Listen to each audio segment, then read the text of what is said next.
Ikapitong araw na ng impeachment trial ni Vice President Sara Duterte pero ang diskusyon umiikot pa rin sa legalidad ng pagpapasabina sa wealth document ng bise at ng kanyang mister. Pero ang depensa ay ginit pa rin na fishing expedition na ang tactic ng kabilang kampo. At live mula sa Senado nakatutok si Patrick Gupo. Patrick?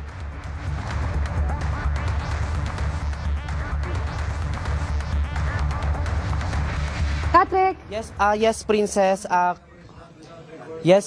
Ngayon nga ay sa kasalukuyan ay binabasa nga ni Presiding Officer Senator Judge Chis Escudero ang kanilang ruling tungkol nga sa pagsabina ng bank records at maging AMLAC records ni Vice President Sara Duterte. At ngayon nga ay pinabura ng Senate Impeachment Court ang bahagi ng kahilingan ng House Prosecution Panel na maglabas ng sabina para nga sa mga bank at Anti-Money Laundering Council o AMLAC records si Vice President Sara Duterte at ng kanyang asawa na si Attorney Mans Carpio. Ayon nga kay Presiding Officer Escudero ay ang mga hinihinging dokumento ay reasonably described, readily identifiable and prima facie relevant.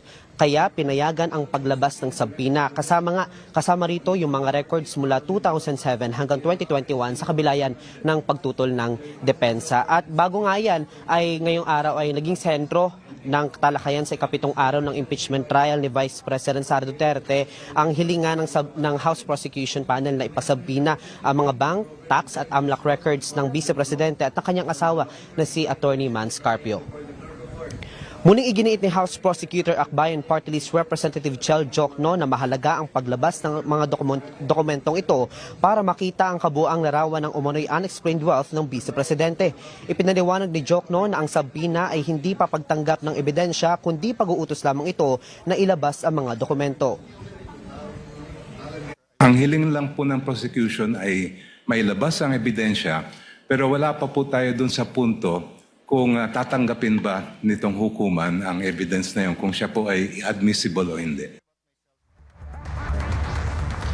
Tinanong naman ni Senator Judge Pia Cayetano kung naangkop ba ang Stonehill v. Jokno case sa issue ng pagpapasabina ng mga record. Tugon ni Jokno, Iba po ang pinag-uusapan natin ngayon. Ang pinag-uusapan natin ngayon ay sabina.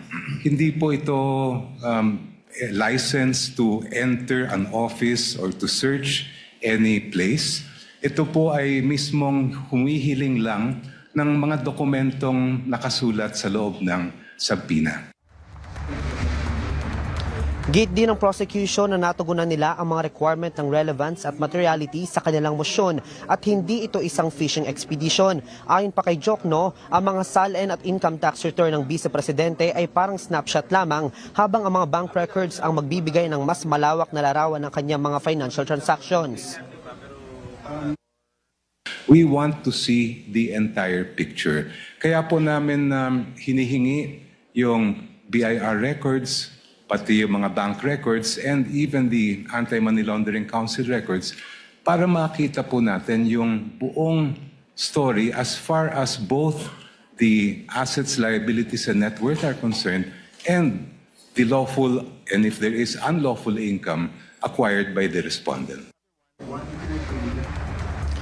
Tutol naman ang depensa. Ayon naman kay Defense Spokesperson Attorney Michael Powa, kulang umano sa definiteness at relevance ang mga hinihinging sabina at nananatili silang naniniwalang isa itong fishing expedition.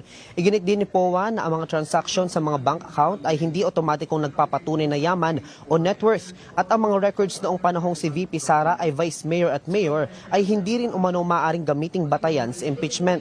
Samantala, tinanong din ni Senator Judge Joel Villanueva kung ganap bang ipinagbabawal ng Anti-Money Laundering Act ang paglabas ng mga records sa pamamagitan ng sabina. Bagamat nagsabi ang depensa na absolute ang prohibition sa batas, binigyan din ni Villanueva na mahalaga rin ang pananagutan ng mga opisyal sa publiko at dapat mabalanse ang confidentiality at accountability. Princess, kanina rin nga ay dumako rin sa talakayan sa tanong ni Senator Judge Alan Peter Cayetano kung maari bang gamiting batayan sa impeachment ang mga akto o mga ginawa o gawain na nangyari bago pa man mahalal ang isang opisyal sa isang impeachable position. At dugo naman ni Jokno, ang pangunahing issue sa Article 2 ay ang umano'y betrayal of public trust, kaya mahalagang masuri ang mga financial records kahit noong panahon na si Vice President Duterte ay Vice Mayor at Mayor pa lamang ng Davao City. Princess? Maraming salamat, Patrick Gupo.